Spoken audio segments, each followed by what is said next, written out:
सबने अपने जीवन में कुछ ना कुछ सपने पाल रखे हैं। कुछ लोग साधारण जिंदगी पाकर खुश हैं, वहीं कुछ लोग असाधारण बनकर समाज के लिए अपनी एक मिसाल कायम करना चाहते हैं। बीता हुआ कल बदला नहीं जा सकता है, लेकिन आने वाला कल आपके हाथ में होता है। अपने सपनों को जीने के लिए, अपने लक्ष्य को पाने के लिए सिर्फ कड़ी मेहनत ही काफ़ी नहीं है। इंसान को उसी स्तर की मानसिक व शारीरिक परीक्षाओं से भी गुजरना पड़ता है। अर्थात जितने बड़े सपने होंगे उतना ही कठोर इम्तिहान भी होगा।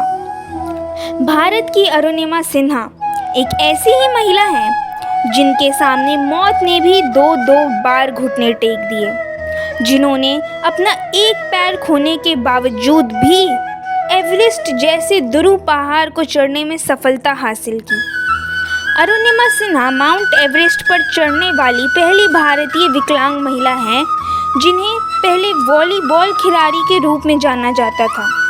उन्हें भारत में प्रेरणा का प्रतीक माना जाता है, जिन्होंने पैर के बिना माउंट एवरेस्ट जीता।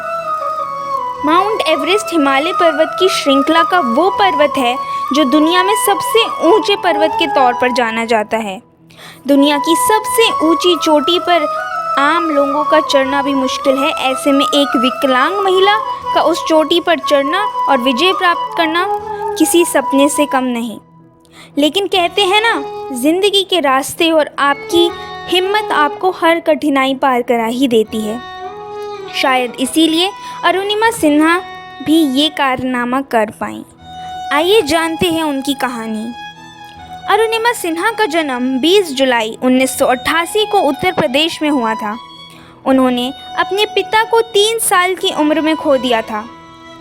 उनको बचपन से ही खेल में रुचि थी, इसीलिए वह एक राष्ट्रीय वॉलीबॉल खिलाड़ी बन गईं और समय के साथ वॉलीबॉल के क्षेत्र में अंतर्राष्ट्रीय स्तर पर अपने देश को पहचान दिलाना ही अरुणिमा सिन्हा का लक्ष्य भी बन गया था।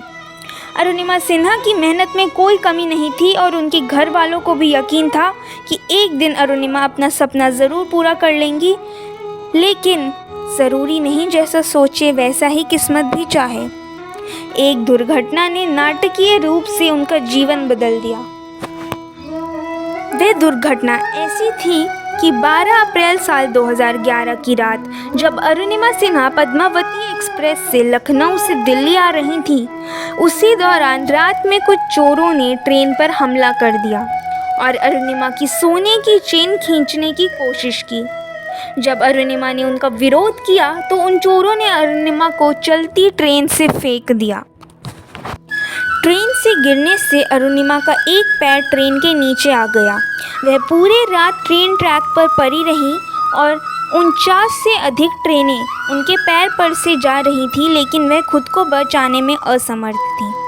सुबह में ग्रामीणों ने उन्हें गंभीर चोटों के साथ अस्पताल पहुंचाया और डॉक्टर ने उनकी जान बचाने के लिए घुटने के नीचे से उनका पैर काट दिया। उन्हें आगे के इलाज के लिए all India institute of medical science यानी एम्स दिल्ली में लाया गया और संस्थान में 4 महीने बिताए। अरुणिमा को कृत्रिम पैर लगाया गया था और फुल बेड रेस्ट की सलाह दी गई थी। अरुणिमा के परिवार को लग रहा था कि शायद उनकी बेटी का भविष्य अब अंधकार में है, क्योंकि वो विकलांग हो चुकी हैं। लेकिन अरुणिमा ने हार नहीं माना और उन्होंने माउंट एवरेस्ट चढ़ने की इच्छा प्रकट की, परंतु सबने उनका विरोध किया। तब वह पहली भारतीय महिला माउंट एवरेस्ट विजेता बछेंद्री पाल के पास गईं। बछेंद्री पाल ने भी अरुणिमा की हालत को देखते हुए उन्हें ट्रेनिंग देने से इनकार कर दिया। लेकिन फिर बछेंद्री पाल को भी अरुणिमा के जिद के आगे घुटने टेकने पड़े। तब उन्होंने बछेंद्री पाल के निर्देश के तहत प्रशिक्षण लेना शुरू कर दिया।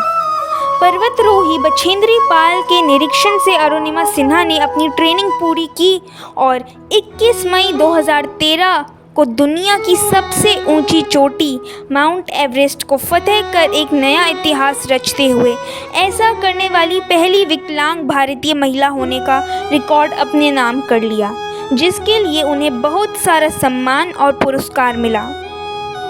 तो इस बाज की असली उड़ान बाकी है।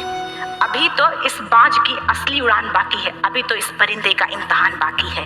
अभी अभी मैंने लांघा है समुद्रों को, अभी तो पूरा आसमान बाकी है। दोस्तों, आज के लिए बस इतना ही।